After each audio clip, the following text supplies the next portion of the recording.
So, I really wanted to replay one of the best games ever made, Ratchet & Clank 3, but I also really wanted to play the Sniper Elite series this week, and I'm far too lazy to play both. Can you beat Ratchet & Clank 3 using only the Flux Rifle? For the two people who don't know, the Flux Rifle is this game's sniper rifle. Now, all my veteran viewers know the rules, but for the sake of all my new viewers, we'll just really quickly go over them. The only weapon we are allowed to use is the Flux Rifle. This means that all other weapons, including the wrench, are banned. On top of that, we aren't allowed to destroy crates with the wrench, thruster pack, or the charge boots. If we want ammo or bolts, we need to use the Flux Rifle. We will be allowed to use all gadgets, but we can't defeat enemies with them, so special care will have to be taken with the Refractor. We're not going to count the necessary turret levels or the Clank sections, but there's only a couple of these. We've got a couple bonus challenges too.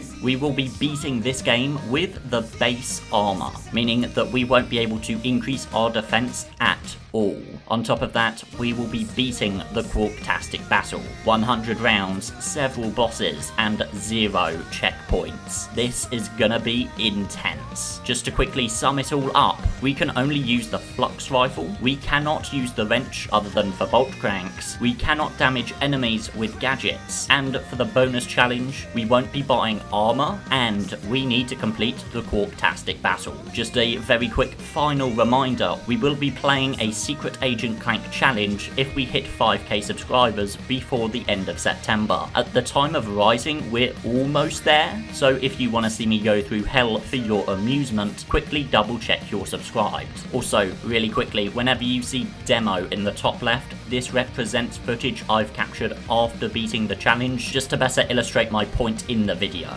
Ratchet and Clank are chilling in their apartment, watching some Secret Agent Clank, until they realise a new supervillain, Dr. Nefarious, has begun an attack on Veldin, causing Ratchet and Clank to race off to assist the Galactic Rangers. So, how are we going to start the game with the Flux Rifle? Considering that we normally unlock it on a Qwarkastic, level 6. Go to the weapons menu and press up, down, left, right, square, and press L3 on where the weapon would normally be, and we can just unlock it immediately. By the way, you can do this with every single weapon in the game. Do it with the bouncer or something if you really want, I'm not your dad. After getting the shot cannon and nitro launcher for free, we immediately disable them. This is now officially a Flux Rifle only run. This weapon at the moment deals some insane damage, and being a sniper rifle, you can line up several enemies to take them all down at once, min-maxing the ammo, which you'll definitely have to do. We only have 12 shots at the moment, and once again, Flux Rifle ammo doesn't drop from crates. I swear I pick these weapons without researching them. Why do I always pick the weapons that don't drop ammo? The only way to refill ammo is buying it at a vendor, which will cost us bolts, 50 per shot to be precise. So we need to ensure that we break even with bolts per shot. Now, I did lie just a quick second ago. There are a few instances where you can get a free ammo refill, those being beginning an arena match and beginning a ranger mission, which luckily F sector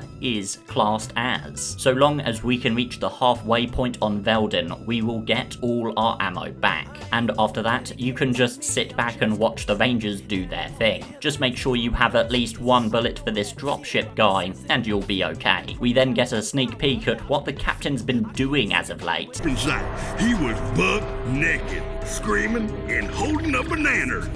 Or maybe it weren't a banana. It could be one of nature's mysteries. Oh my god. We reach Florana, where Captain Qwark was last sighted. Now, we could do a very easy skip to just immediately complete the first half of this level, but we need to level up that Flux Rifle. Due to our lack of ammo, whenever you run out, you will need to backtrack to a vendor. There is a gadget that fixes this, but we don't get it until near the end of the game. I'll now just really quickly go over the upgrades this this weapon gets. The stats and ammo will be on the right, with the level by level change being on the left. At level 2, the weapon's rate of fire is increased. At level 3, I wasn't too sure, but I think the zoom is a bit faster. At level 4, the bullets explode, dealing massive damage. At level 5, the bullets can be shot through many more enemies, on top of a massive power increase and extra ammo. Now that we have the basics out, we just need to upgrade it ASAP. Getting through Florana itself is remarkably easy, as this is a level 6 weapon in level 2. But we do need to min-max our ammo effectively. Line up as many enemies as you can for each shot. We need to ensure we get 50 bolts back to buy the ammo without a net loss. After exploring the swamp, we find fan favourite addition, Scrunch the Monkey, whom I'm sure isn't going to be at the centre of any inappropriate jokes. We need to finish the Path of Death. A really cool name, a pretty mediocre death course. We now need to put this monkey down. Captain Qwark's fight could be tough, but luckily we are not only at level 2, but we've had some practice in dealing with multiple threats at once. Make sure not to miss a single round, and Papa Bear goes down. We drop the captain off at the Galactic Ranger home base, where we need to get the captain back in fighting shape. We're hosed. Sasha gets a transmission, the Galactic President is being held under siege, and Ratchet and Clank are being called up to lead the counterattack. We need to fight to the presidential compound in the centre of the city. We can luckily min-max quite a bit here, and in the absolute worst cases in these normal levels, we can always backtrack to a vendor. It's a bit inconvenient, but totally manageable. We reach our first set of Ranger missions. These are always going to be trouble, as we cannot get ammo period in any of them. Luckily, these Ranger missions do in fact have the Rangers in them, meaning that we can min-max and line up shots against the toughest of foes, and sit back while they take out the much easier ones. This unironically just works, and we meet the Galactic President. My daughter tells me you're a man who's good with his hands, Ratchet. Sir, I swear I... We actually pick up the Refractor gadget here. This is the only gadget that can damage enemies, so we're going to have to be very careful with it. There are lots of small Terranoids that we can't realistically defeat with the sniper rifle, so just stand on the other side of the laser. The enemies will then simply walk into death, and because we didn't use the Refractor, this is legally allowed. That strat gets us through most of this, and we meet Big Al, who gives us the Captain Qwark video game. Excuse me. It is a historically accurate interactive graphic novel. And after a quick play of it, Captain Qwark is back to normal. For him at least. Well, who's that handsome devil? Annihilation Nation is a big roadblock for us. Not the death course, of course. That's pretty easy. Once again, it's the arena. And once again, it's because we don't have enough ammo. Our strategy is exactly the same to our last challenge with the shield charger. We need to plan ahead so that our weapon levels up mid-fight to get us a full free ammo refill. This did take us a good hour or so to set up, but it is definitely possible. We then have to get all the enemies to beat each other and then shoot the final one to proceed to the next round. With literally no ammo to spare, we beat the arena and it's revealed that the captain is now qualified to lead the war on Nefarious. Oh dear, the captain has drawn up the first of many ingenious crayon plans. Ratchet, Clank and Shadow Dude are infiltrating Nefarious's secret underwater base. This level has two different factions fighting for dominance. The robots and amoeboids will be fighting each other constantly here. We have to break apart from Skid on a few occasions as the man can't swim. Why was he assigned to this detail in, an underwater lab? It's all good though. We can beat the couple giant amoeboids quite easily, and we are constantly opening up shortcuts, making backtracks to the vendor a bit easier. We find out that our buddy Slim Cognito is here. I had a small run-in with the cops concerning a suck cannon upgrade that was mistakenly sold to a minor. I swear the kid looked 18. Anyway. Okay. Ratchet and Clank then split up with Ratchet using his new terror guise and Clank getting stuck with the monkey. They team up and infiltrate Nefarious's personal office, where it is revealed that he is the biggest and, well, only fan of Secret Agent Clank, and we get out of there. Captain Qwark has yet another of his ingenious plans at the ready. We're going to infiltrate and destroy the Tyrannoid's nest on Tyrannosis. The Rangers will back us up here, not that it even matters. We have a vendor at the beginning of this path. So long as we make a few trips back and forth, we take down the anti-air battery, giving us full access to our new buddy, Scrunch the Monkey, who canonically becomes Vice President when Qwark is voted in as Galactic President. What is wrong with this galaxy? Anyways, all we gotta do here is take out 4 more batteries in an open field of sorts, running down the opposition with Scrunch. Taking these down isn't too much trouble. If there are too many enemies to handle, you can always run past them. Just make sure you have at least 1 shot for the battery, and you'll be fine. Rinse and repeat for the other batteries. We then infiltrate the home nest and bout with Mama Tyrannoid, which I only recently discovered was her name and that she was in fact female. Anyways, we can defeat her easily with the Flux Rifle. You just gotta make sure that every shot hits, and like a true hero, the captain comes in to steal our glory. Courage, compassion, dashing good looks, iron hard abs! As soon as we reach Dax, we get the charge boots, because as we all know, the only way to beat Dax is Charge Boots Warship Facility. Speaking of the warship, this is how powerful a level 5 Flux Rifle is. Yeah, we aren't going to have any issues with bosses anymore. After a quick musical number, we find out that Courtney Gears, the #1 pop star, may be in league with Dr. Nefarious. Ratchet then proceeds to do, this. You know, Getting through the facility is no problem at all. We want to focus on taking down the Gatling gun enemies. We then find out that Nefarious is working on a top secret super weapon, the Bio-Obliterator. We go back to Annihilation Nation in hopes of winning this tournament and meeting Courtney Gears. This revisit is actually pathetic. The only arena in this tournament is against the boss Scorpio. I'd say more, but whoops, I already beat him. Ratchet shows off his insane riz. it is an honor for you to meet me. I mean, to meet you, Miss Gears. Hi. Hi. And we get Courtney to agree to double-cross Nefarious in exchange for a star role in next week's Secret Agent Clank episode. Obani Gemini is a really cool level, but the first half is exclusively puzzles and the second half only has a few enemies, with those being the same as on Dax. So, next. We're on set with the camera crew for next week's Secret Agent Clank episode, but unfortunately Ratchet's incompetence has gotten him fired, replaced by the far more talented Scrunch the Monkey. This whole section is just a Clank level, and so it's not really of any note to the challenge, although we do get a really cool giant Clank fight, so you know. Unfortunately, Courtney Gears is in fact evil and wasn't about to turn on Dr. Nefarious. What is it? I have a present for you, Snooky Wookums. Nefarious then attempts to talk Clank into joining him, only for Clank to obviously refuse, and we learn a little something extra. Oh, Lance, I can't. It's not right. You're my cousin's uncle's son.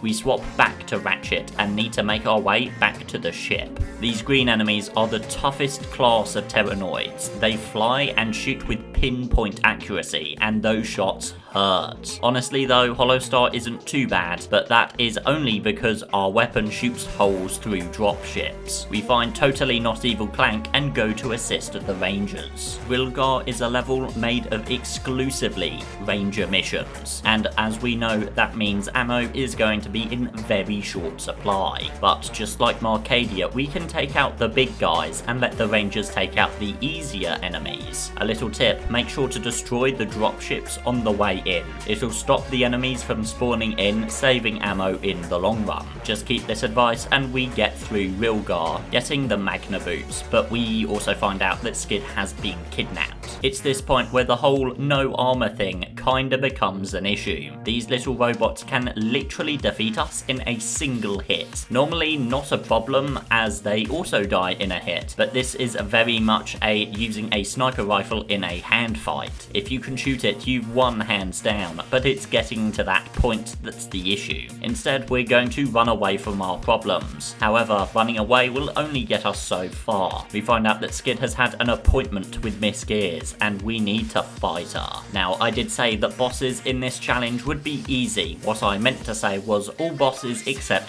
this one are easy. You can't actually damage Courtney Gears until her backup dancers are defeated. She calls in about 20 of them, and we only have 15 shots total now.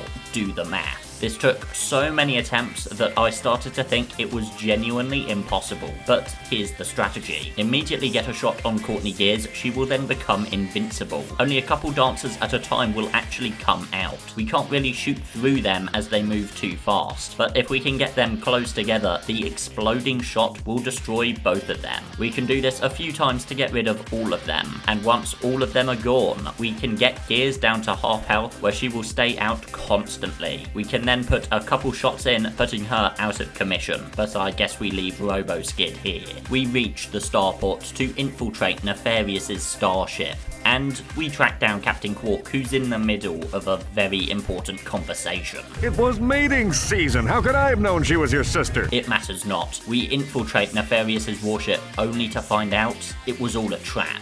He's rigged it to explode, defeating the captain once and for all. Qwark goes down with the ship in a heroic sacrifice, and we all mourn his loss. The man was a hero, brave, honest, kind, and humble to the core.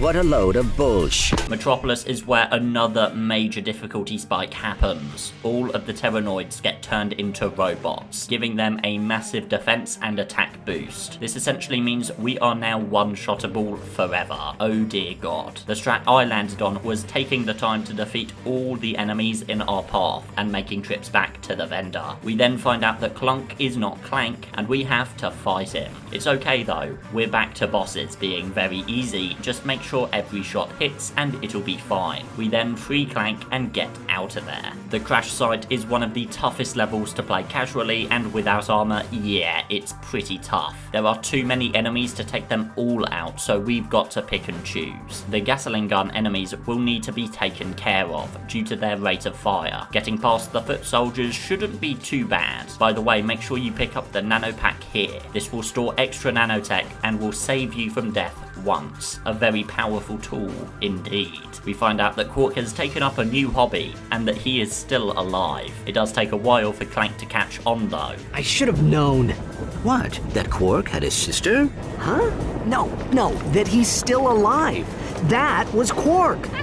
Oh. We've now got to climb this final piece of wreckage, and the best thing to do here is to run as fast as you can. We take the data disk we found in the shuttle to Al, but Al informs us of an interesting find. We found something interesting in Qwark's quarters. Hey, if it's another crotchetizer, I don't even want... We reach the captain's hideout, but before tackling the main quest, we gotta take care of a detour. We need to go and get the PDA. This will cost us 250,000 bolts, but as we haven't been buying armor or weapons, you should have more than enough. The PDA will allow us to buy ammo back whenever we want. Unfortunately for such stellar delivery services, the price of ammo is increased by 10 times. This is only to be used in extreme emergencies. So normally you'd need to complete another level before Thran Iridia. This is to get a gadget called the Warp Pad, which is only used twice on this planet. So if we can skip those two uses, we can skip Iridia. Do some funny collision detection up this support pillar, and that's the first segment skipped. A little further ahead, just use the charge boots. That is Iridia skipped completely. Yeah, it's that easy. Honestly, the rest of the level is no trouble at all, even with ice physics. We beat the worst Clank level in the classic saga, and we meet the captain, who's ready to let Nefarious take over the universe. So he's not gonna help us. The Phoenix is under attack by Nefarious's super cool ninja army. We are also introduced to these giant robot enemies, which are not fun to take down. They kill us in a single hit, but honestly at this point everything does. Not to mention they have rapid fire long range attacks. But this level is only about 5 minutes, so you should be okay. We need to infiltrate the stronghold here to destroy the Bio-Obliterator. Nefarious's troops are all over the city, so we're not going to really be able to fight through them. This level is also a really good place to get lots of bolts for the PDA, which we are going to need in the next level. Try to line up enemies with the environment, and that's an easy payday. There's a checkpoint when we enter the main area, and for me, I at this point decided to 100% make a run for it. The enemies here are all really tough, and there are a lot of them, and I kinda wanted to save as many bolts as I could. Clank destroys the Bio-Obliterator, only for it to be revealed that there is one more left. Before heading off to Mylon, we have some unfinished business. We gotta finish off